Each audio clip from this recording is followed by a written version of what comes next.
Market లో invest చేసి మీ డబ్బులు డబుల్ చేసుకోవాలనుకుంటున్నారా? విజయవాడలో జరిగే సుందరరామిరెడ్డి గారి లైవ్ సెమినార్ కి అటెండ్ అవ్వండి. హాయ్ హలో నమస్తే, welcome back to Suman TV. ప్రస్తుతం మనతో పాటు ఉన్నారు ఫ్యామిలీ కౌన్సిలర్ రజనీ రామ గారు. మేడంతో మాట్లాడదాం. నమస్తే మ్యామ్. నమస్తే నవీన.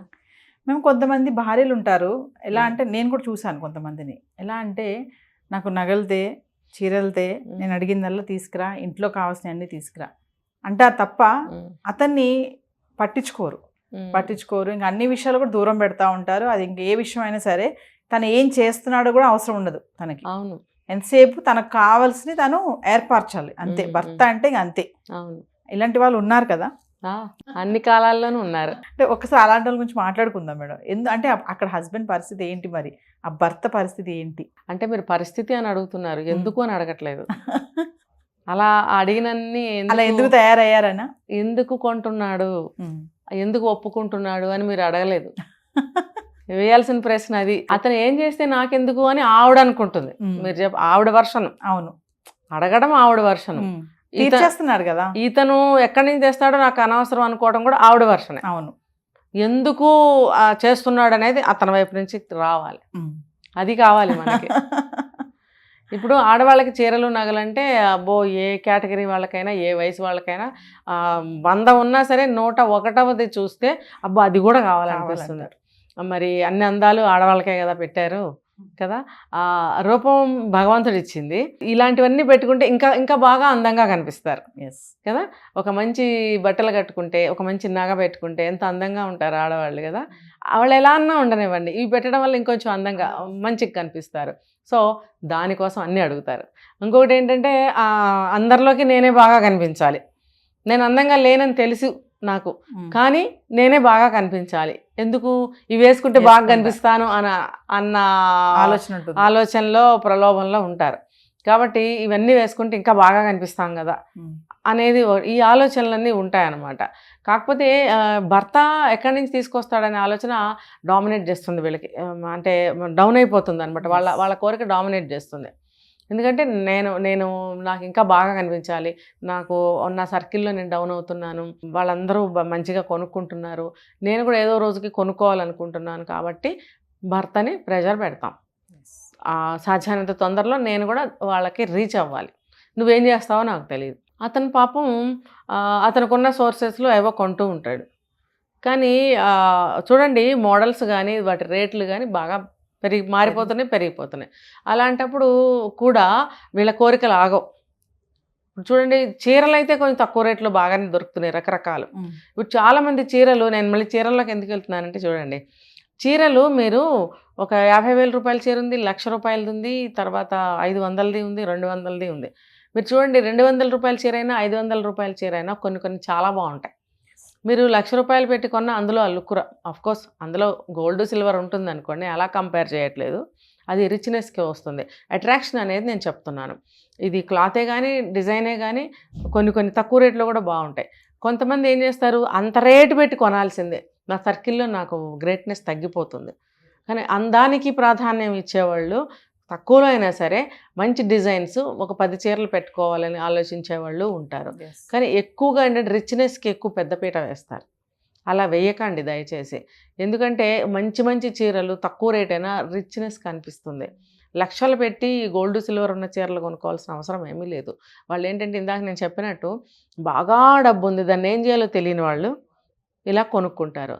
వాళ్ళు ఆ డబ్బంతా ఏం చేస్తారు అనుకుని తయారు చేస్తారు. వీళ్ళు ఆ డబ్బంతా ఏం చేస్తామనుకుని వాళ్ళు కొనుక్కుంటారు. అది వాళ్ళకి, అందరికీ కాదు. కాబట్టి అందం అనేది వాటిల్లోనే లేదు, రిచ్నెస్ అనేది అందులోనే లేదు. ఒక మంచి క్లాత్, ఒక మంచి డిజైన్, మంచి లుక్ వస్తుంది, రిచ్నెస్ ఉంటుంది, అది తీసుకోవచ్చు. దానివల్ల బర్డెన్ తగ్గుతుంది. సరే, ఇంకా గోల్డ్కి వస్తే మీరు అన్నట్టు భర్త ఏం చేసేసైనా ఇవ్వాలి, ఏం చేసైనా సరే. మరి అది అర్థం చేసుకోవాలి కదా, మన స్థితిగతి ఏంటి, భర్తకి సంపాదన ఎంత ఉంది, మనకి ఎంత సరిపోతుంది, ఎంత పెట్టి మన నగలు కొనుక్కోవాలి అనేది కూడా ఆలోచించుకోవాలి. పిల్లలు ఉంటారు, వాళ్ళ ఫ్యూచర్ చదివించుకోవాలి, మంచి ఎడ్యుకేషన్ ఇవ్వాలి, ఫ్యూచర్ ఇవ్వాలి వాళ్ళకి. ఇవన్నీ వాళ్ళకి గుర్తుపెట్టుకోవాల్సిన అవసరం ఎంతైనా ఉంది. అది అక్కడ పెడితే భర్త దగ్గరకు వద్దాం.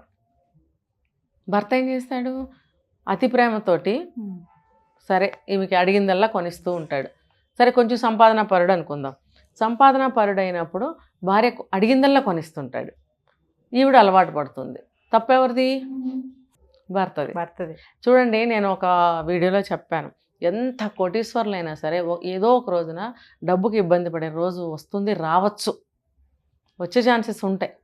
అలాంటప్పుడు ఎలా ఇబ్బంది పడతారు? ఎక్కడి నుంచి తెస్తారు? సకాలంలో మీకు డబ్బు అందకపోవచ్చు, ఇబ్బందులు పడవచ్చు. ఇప్పుడు బళ్ళు ఓడలు బళ్ళు అవుతాయి అంటారు. ఏ సమయంలో ఒక్క క్షణంలో ఒక్క నైట్లో చేంజెస్ వస్తాయి, అది ఎవరు ఊహించలేరు. అందుకని అంటే గోల్డ్లో ఇన్వెస్ట్ చేయటం మంచి పద్ధతే, లేనప్పుడు తెమ్మంటే అది ఎక్కడ కన్నమేయాలా? కాబట్టి అడిగిందల్లా ఇవ్వటం, ఒక నగలే కాదు, బట్టలే కాదు, వస్తువులే కాదు, ప్రతి చిన్న కోరిక. అర్ధరాత్రి 1 గంటకు లేపి నేను చెప్పేది, నాకు స్విగ్గీ ఆర్డర్ చేయ, వాళ్ళు కూడా తెల్లవారులు ఆర్డర్ చేసి సప్లై చేస్తూనే ఉన్నారుగా. నువ్వు అర్ధరాత్రి లేచి నాకు నూడిల్స్ తినాలని ఉంది, పిజ్జా తినాలని ఉంది, అది ఏం కోరిక నీకు? అది ఆకలా? లేకపోతే పోనీ ఆకలేసినప్పుడు నీకు అదే తినాలనిపిస్తుందా? కొంతమంది అంటారు అర్ధరాత్రి పూట లేచి పిజ్జా తింటే మజా వస్తుందంట, ఫుల్ వర్షంలో బయటికి వెళ్ళి ఐస్ క్రీమ్ తింటే మజా వస్తుందంట, మరి హిమాలయాల్లోకి వెళ్ళి వర్షంలో తడిస్తే మజా వస్తుందట. అంటే అది వెర్రితలలు వేయటం. కోరికలు గుర్రాలైతే ఇది, కోరికలు గుర్రాలైతే ఇలా ఉంటుందన్నమాట. అదేంటంటే ఇంకా ఏదో అనుభవించాలి, ఇంకా ఏదో అనుభవించాలి, ఏదో కాదు ఇంకా అనుభవించాలి, ఇంకా అనుభవించాలి, ఇంకా అనుభవించాలి, ఇంకా అనుభవించాలి, ఇంకా ఎంజాయ్ చేయాలి, మోర్ మోర్ మోర్. దానికి ఎండ్ అనేది ఉండదు వాళ్ళకి. అలాంటప్పుడు అదంతా కూడా చేస్తున్నది, సక్సెస్ చేస్తున్నది ఎవరంటే భర్త. ఎందుకు చేయాలని నేను అడుగుతున్నా. ఎందుకు చేయకూడదని ఆడియన్స్ అడిగితే చేసుకోండి అని చెప్తాను నేను. చేయటం వల్ల ఇబ్బందులు పడుతున్నప్పుడు భర్త ఎందుకు చేయాలి అని చెప్పి నేను చెప్తున్నా. ఎందుకు చేయాల్సి వస్తుందంటే అతి గారాబం, అతి ప్రేమ. ఉన్నారంటారు అబ్బో, తీసుకొస్తా కావాలంటే, అడిగిందల్లా కొనిచ్చే భర్తలు. ఖచ్చితంగా. ఏంటంటే అమ్మో బాధపడుతుందేమో, అయ్యో తను మోసపడింది కదా, అయ్యో తను ఈ ప్యాటర్న్ మళ్ళీ రాదు అని అంటుంది తను, అయ్యో ఇది మిస్ అయితే నేను తర్వాత వేరే కొనిపెట్టినా తనకి లాభమే ఉంది. ఇన్ని ఇలా ఆలోచిస్తాడు. ఆలోచించినప్పుడు ఆమె ఎలా తయారవుతుందో తెలుసా? అతి గారాభం అయిపోతుంది ఆమెకి, మాట చెల్లించుకునే తత్వం వచ్చేస్తుంది. ఇంకేది అడిగినా చేయాలి. డబ్బు ఉన్నా లేకపోయినా నువ్వేం చేస్తావో నాకు అనవసరం, నేను ఇది కోరుకున్నాను, నా కోరిక తీర్చాల్సిన బాధ్యత నీకు లేదా, ఇదేనా ప్రేమ అంటే, నాకు ఇదేనా నువ్వు చెప్పిన మాటలు పెళ్ళికి ముందు? అబ్బో ఎన్నో. అసలు మీకేమైనా తెలుసా ఇవన్నీ? తెలుసుకోండి. అప్పుడు ఆ భర్త ఏం చేస్తాడంటే చాలా నిజంగా అనిపిస్తుంది అతనికి, నిజమే కదా, నిజమే కదా, నిజమే కదా. మనబోటోళ్ళు ఏమన్నంటే మనకు చెప్తారనమాట, మరి తనకు అలా కదా, ఇలా కదా, మరి అది ఇప్పుడు తీసుకోకపోతే అది మళ్ళీ రాదు కదా, లేకపోతే మళ్ళీ మనం వచ్చేటప్పటికి అయిపోతాయి కదా. ఇవన్నీ పాపం అతని పక్కన కారణాలు పెట్టుకుంటాడు అనమాట. లొంగిపోవడం ఎవరికి నష్టం? డబ్బు లేనప్పుడు నువ్వు అంత బాధపడి అవన్నీ కొనాల్సిన అవసరం నీకేంటి? నేను ఒక్కసారి కనుక అన్నావా ఎప్పుడన్నా? అనకపోతే ఇప్పుడైనా ప్రయత్నించవచ్చు. ప్రయత్నిస్తే కనీసం ముందు నాటికి ఇది అడ్డుకట్ట వేసుకుంటే ముందు నాటికి సమస్య కొంచెం తగ్గుతుంది కదా. అంటే ఇదంతా భర్త చేసే తప్పే అంటారు. ఖచ్చితంగా అడిగిందల్లా చేయొద్దు అంటారు. అంతే అంతే. అది ఒక టైం వస్తుందండి, ఒక వయసు ఉంటుంది, దానికి ఒక అవసరం ఉంటుంది, అప్పుడే చేయాలి ఏదైనా.